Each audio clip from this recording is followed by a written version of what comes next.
Architecture mentale. Des personnes que j'aimais beaucoup, là, mais qui étaient nocives pour moi, qui m'empêchaient de m'épanouir. Puis, quand je suis déménagé ici à Saint-Adèle, là où j'ai atterri, je me suis comme créé une bulle. J'étais coupé de paquet de monde. Fait que ce qui m'a permis de faire un reset, de me dire, OK, qu'est-ce que, à partir de maintenant, qui est-ce que je veux être, qu'est-ce que je veux créer dans ma vie, comment est-ce que je veux être. C'est comme si j'avais une nouvelle, c'est comme une nouvelle vie, tu sais, qui commençait sans couper les ponts complètement avec le reste, mais les gens qui étaient trop près de moi, des personnes nocives, des personnes toxiques, parce qu'il y en avait, ben, j'ai mis de la distance, je les ai éloignés. Fait que ça, déjà, ça m'a donné l'air dont j'avais besoin pour me permettre d'être qui je voulais sans avoir trop d'interférences. Mais comme je me cherchais, puis comme je disais tantôt, au début, tu essaies des affaires, puis tu fais les choses imparfaitement, puis c'est pas exactement aligné avec la personne que tu étais, puis non plus avec la personne que tu veux être dans le moment ou que tu souhaites devenir, mais tu fais comment, OK, je vais avoir l'humilité de dire que, OK, je vais essayer ça, puis on va voir à partir de là qu'est-ce qui se passe, puis puis c'était pas des affaires mauvaises, c'était pas mal, là, c'était juste comme je testais des choses.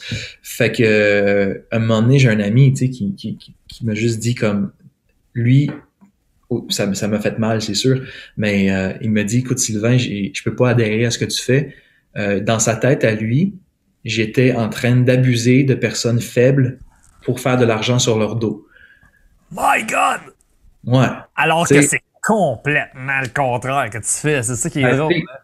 Ben, je faisais de mon mieux, puis c'est vrai que la première fois, que un moment donné, j'ai offert une formation en ligne qui était finalement la méthode que mon coach m'avait fait travailler, puis qui fonctionnait pour moi. Je me suis dit, si ça fonctionne pour moi, ça va fonctionner pour d'autres personnes, tu sais.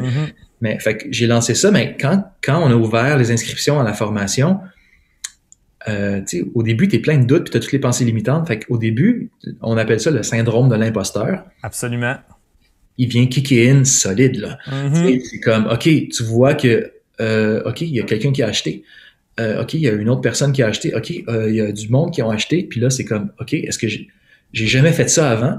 Je ne sais pas si j'ai tout ce qu'il faut pour être capable de leur donner la satisfaction. Ça a marché pour moi, ça va-tu marcher pour eux autres? Tu sais, tout ça, ça te rentre dans la tête, là. Ça te passe par la tête. Puis là, ensuite, ça a pris du temps parce qu'il a fallu que j'attende de recevoir des messages de clients satisfaits qui fassent comme wow, merci beaucoup, ça a changé ma vie, ou tu sais, puis là je vois que okay, ça a apaisé quelque chose. Puis c'est sûr que c'est pas parce qu'une personne s'inscrit que ça change sa vie, mais tu sais, ça dépend de chaque personne, mais d'avoir suffisamment de gens comme ça pour me dire OK, c'est correct Sylvain, c'est cool, tu sais, ça marche.